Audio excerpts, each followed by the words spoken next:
वृंदावन में एक समय ऐसा था जब भक्तों की मंडलियां हर रोज मिलती थीं और संकीर्तन भजन आदि करते थे। सभी भक्तों का एक नियम था कि किसी भी दिन किसी के घर उत्सव होता तो सभी अपने ठाकुर जी को लेकर वहां जाते और उत्सव का हिस्सा बनते थे। इन उत्सवों में न केवल धार्मिक क्रियाएं होती बल्कि प्रेम और भाईचारे का आदान प्रदान भी होता था।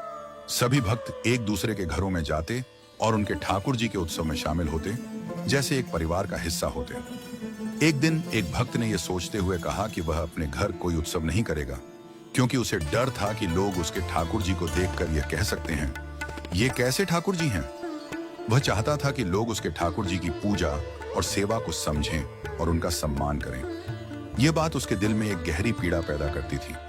वह नहीं चाहता था कि कोई उसके ठाकुर जी के बारे में ऐसा बोले, क्योंकि उसे अपनी भक्ति में कोई दिखावा या शोरगुल पसंद नहीं था। वह चाहता था कि उसकी भक्ति केवल भगवान के प्रति उसकी श्रद्धा और प्रेम से जानी जाए, न कि बाहरी रूप से। यह सुनकर बाकी के भक्तों ने उसे राजी किया और कहने लगे कि कोई भी कुछ नहीं कहेगा। उन्होंने विश्वास दिलाया कि वे किसी भी हालत में यह नहीं कहेंगे कि ये कैसे ठाकुर जी हैं। सभी भक्तों ने सौगंध खाकर यह वचन लिया कि वे इस बात को नहीं कहेंगे। उन्होंने कहा कि यह भक्ति का विषय है और इसमें किसी प्रकार की निंदा या आलोचना का स्थान नहीं होना चाहिए। भक्त ने इसके बाद अपने घर उत्सव रखने का निर्णय लिया और सभी भक्तों को आमंत्रित किया। अगले दिन जब सभी भक्त उत्सव में पहुंचे तो उन्होंने देखा कि चारों ओर सुगंध फैल रही थी, लेकिन ठाकुर जी कहाँ हैं? यह पूछने पर भक्त ने एक मटका दिखाया जिसमें मंगोरा के पुष्प और इत्र लगा हुआ था। उस मटके पर चंदन, तिलक और अन्य वस्त्र भी रखे हुए थे। वह मटका ही उनके ठाकुर जी के रूप में पूजा जाता था। यह देखकर सभी भक्त चौंक गए और बिना इच्छा के ही बोल पड़े, यह कैसे ठाकुर जी हैं?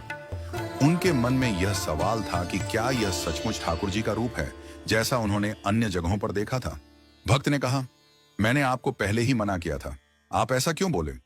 भक्त का दिल दुखी था, लेकिन उसने अपने भक्तों से कहा, मैंने पहले ही आपको कहा था कि कृपया कुछ न कहें। आप सभी ने मुझसे सौगंध खाकर यह वचन लिया था। सभी भक्त पश्चाताप करते हुए बोले, क्षमा कर दो, लेकिन हमें बताओ, यह कैसे ठाकुर जी हैं? भक्त की आंखें सजल हो गईं और उसने कहा, हमारे पास श्री राधा रमण की प्रत्यक्ष रज नहीं है। हम इतने भाग्यशाली नहीं हैं कि हमें ब्रज रज प्राप्त हो सके, परंतु मैंने सुना है कि वैष्णवों की चरण रज भगवान के चरण रज के समान होती है। इसलिए मैंने पूरे वृंदावन में भ्रमण किया और जो भी वैष्णव मुझे मिले उनकी चरण रज को एकत्र किया और इसे मटके में भर लिया। मैं इसे अपने ठाकुर जी मानकर इसकी पूजा करता हूँ। भक्त ने आगे बताया कि भगवान के पास भक्ति का कोई रूप नहीं होता। वह किसी दिखावे या भव्यता के आधार पर नहीं होते।